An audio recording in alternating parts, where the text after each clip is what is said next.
حي على الفلاح.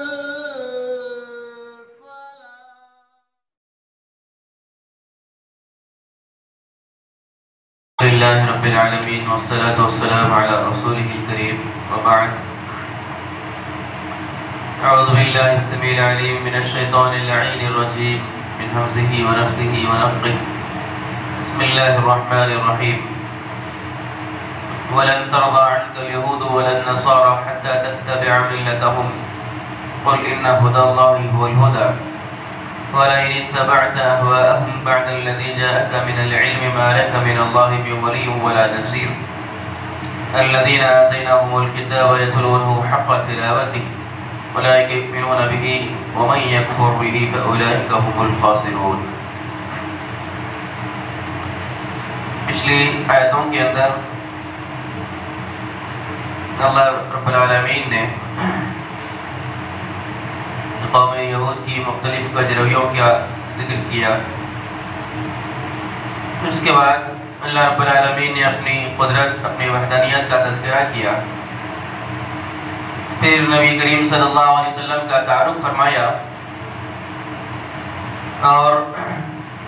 آپ کا مشن آپ کی ڈیوٹی اس کی اللہ رب العالمین نے پچھلے آیت کے اندر وضاحت فرمائی.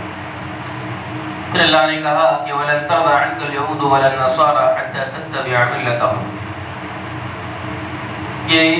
یہود اور نصارہ آپ سے ہرگز راضی نہیں ہوں گے جب تک کہ آپ ان کی ملت کی پیروی نہ کر لیں. قُلْ إِنَّ هُدَى اللَّهِ هُوَ الْهُدَى. اے نبی کریم صلی اللہ علیہ وسلم آپ یہ فرما دیجئے کہ یقیناً اللہ کی ہدایت وہی حقیقی معنی میں ہدایت ہے. وَلَئِنِ اتَّبَعْتَ أَهْوَاءَهُمْ بَعْدَ الَّذِي جَاءَكَ مِنَ الْعِلْمِ اور اگر آپ نے باوجود علم کے آ جانے کے اگر ان کے نفسانی خواہشات کی اگر پیروی کی کہ مَا لَكَ مِنَ اللَّهِ مِنْ وَلِيٍّ وَلَا نَصِيرٍ اللہ رب العالمین سے بچانے کے لیے آپ کے پاس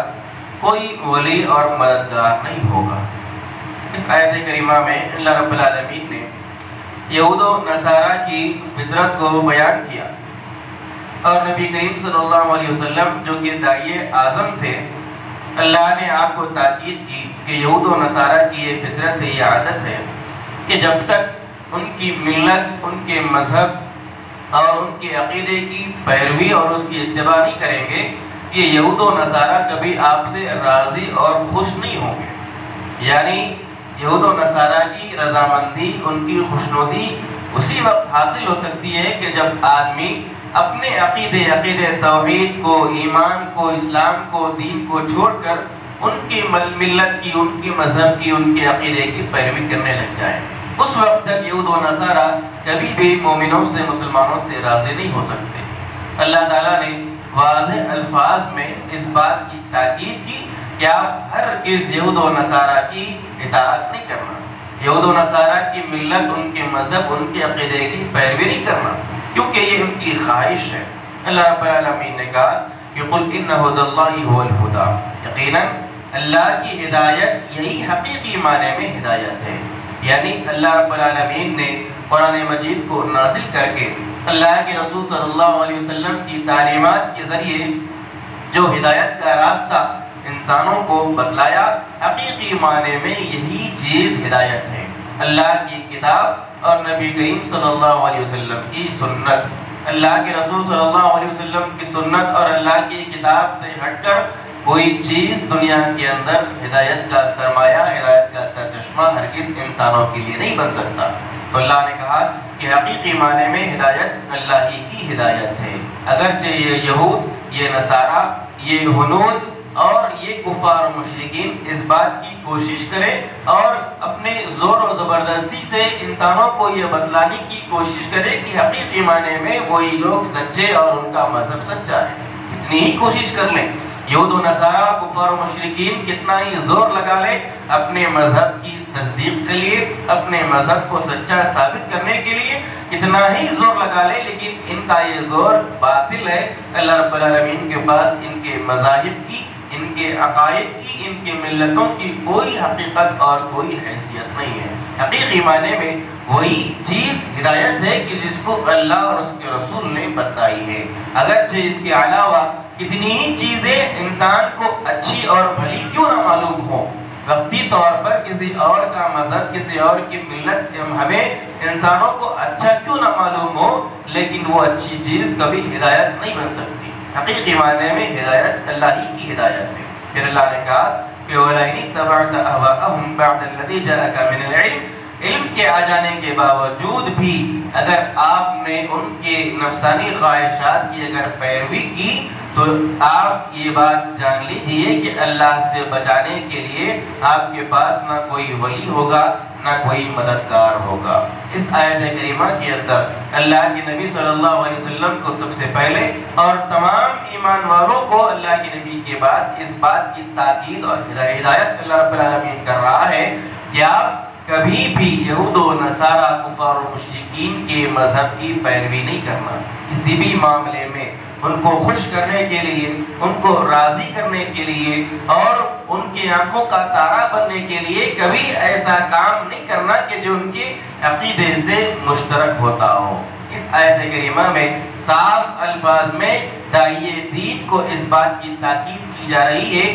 کہ تم کفار و مشرکین، یہود و نصارہ کو دعوت دو، اور وہ کس چیز کے ذریعے؟ قرآن مجید کے ذریعے ہی، اور اللہ کے رسول صلی اللہ علیہ وسلم کے بتائے ہوئے طریقے اور راستے کے ذریعے ہی۔ اگر کوئی آدمی کفار و مشرکین کو خوش کرنے کے لیے، ان کو راضی کرنے کے لیے اور یہود و نصارہ کو راضی کرنے کے لیے ان کی ملت کی، ان کی تہذیب کی اور ان کی مذہب کی اگر پیروی یا اس کی مشابہت کرتا ہے تو اللہ نے اس کے لیے وعید سنائی ہے کہ اللہ کے پاس ایسے لوگوں کو کوئی بچا نہیں سکتا، یعنی اللہ کی پکڑ سے، اللہ کے عذاب سے ایسے لوگوں کو کوئی بچا نہیں سکتا، کیونکہ اس نے اللہ رب العالمین کی رضا کو چھوڑا، اللہ کی خوشنودی کو چھوڑا اور غیر لوگوں کی یا گمراہ لوگوں کی خوشنودی اور ان کی رضا کو حاصل کرنے کی کوشش کی۔ لہذا کفار و مشرکین کے عقیدے کو، ان کی ملت کو، ان کی تہذیب کو اپنانا تاکہ ان کو خوش کیا جائے، یہ ایک بڑا خطرناک جرم اور بڑی خطرناک چیز ہے۔ اللہ رب العالمین نے اس کی وعید سنائی ہے۔ لہذا غیر مسلموں کے تہواروں میں، ان کی عیدوں میں شامل ہونا، ان کی عیدوں میں شامل ہو کر ان کو ان کی عیدوں کی مبارکبادیاں پیش کرنا، چاہے وہ کرسچنوں کی عیدیں ہوں، چاہے وہ ہندوؤں کی عیدیں ہوں، چاہے وہ غیر مسلمین کی مشرکین کی عیدیں ہوں، کسی بھی قسم کی ایسی عیدوں کے اندر شامل ہو کے، ان کے مذہبی تہواروں میں شامل ہو کے ان کے مذہبی تہواروں کا رنگ اوڑھ لینا اور اس کی مبارکبادیاں ان کو پیش کرنا تاکہ ان کو خوش کیا جا سکے، یہ آج کل ہمارے مسلمانوں کے اندر، ہمارے معاشرے کے اندر یہ چیزیں عام ہو چکی ہیں کہ غیر مسلموں کی عیدوں میں ان کی عیدوں کی مبارکبادیاں پیش کرنا، اور وہ مبارکبادی کوئی ایسی معمولی مبارکبادی نہیں، ایسی مبارکبادیاں کہ جس کے اندر صاف طور پر شرک جھلکتا ہے۔ ان کی مبارکبادیوں کے اندر، ان کی عیدوں کی صاف طور پر شرک جھلکتا ہے، شرکیہ کلمات کے ذریعے ان کو مبارکبادی دیتے ہیں لوگ۔ جیسے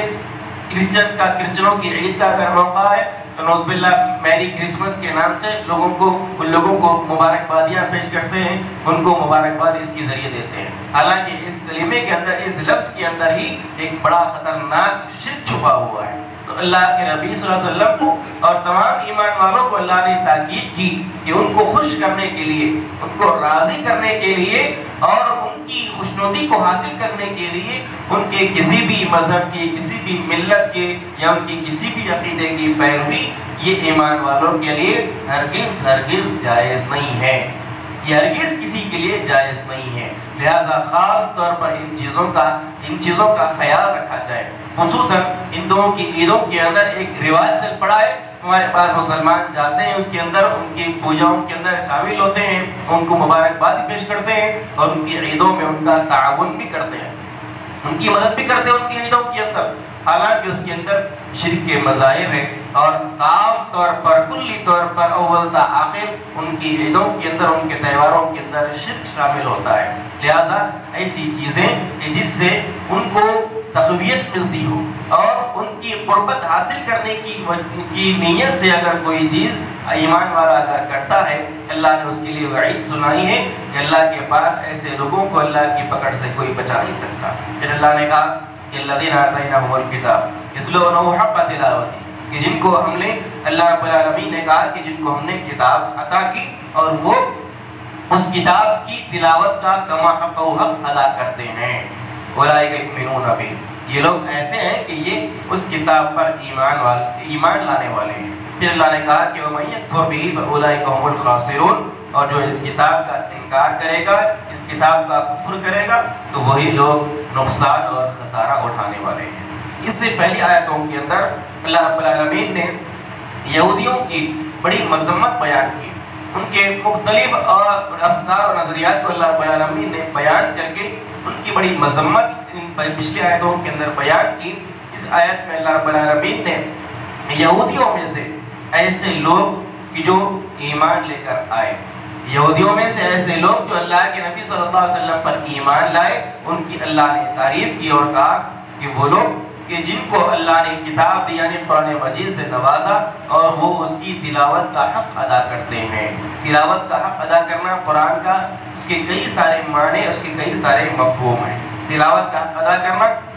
اس کا مفہوم ایک یہ بھی ہے کہ قرآن مجید کو بڑے اطمینان سے، غور و فکر سے پڑھتے ہیں، بڑے اطمینان سے، بڑے غور و خوض سے قرآن مجید کو پڑھنا، یہ بھی قرآن مجید کا حق ادا کرنا ہے۔ کیسے غور و خوض سے پڑھنا؟ جہاں کہیں عبرت کی آیتیں آئیں وہاں رک کر ان آیتوں سے عبرت حاصل کرنا، جہاں کہیں جنتوں کی نعمتوں کا تذکرہ آیا وہاں رک کر جنتوں کی نعمتوں کا سوال کرنا اللہ سے، ان کی نعمتوں کی دعا کرنا اللہ سے، جہاں کہیں عذابات کا تذکرہ آیا، جہنم کی ہولناکیوں کا تذکرہ آیا،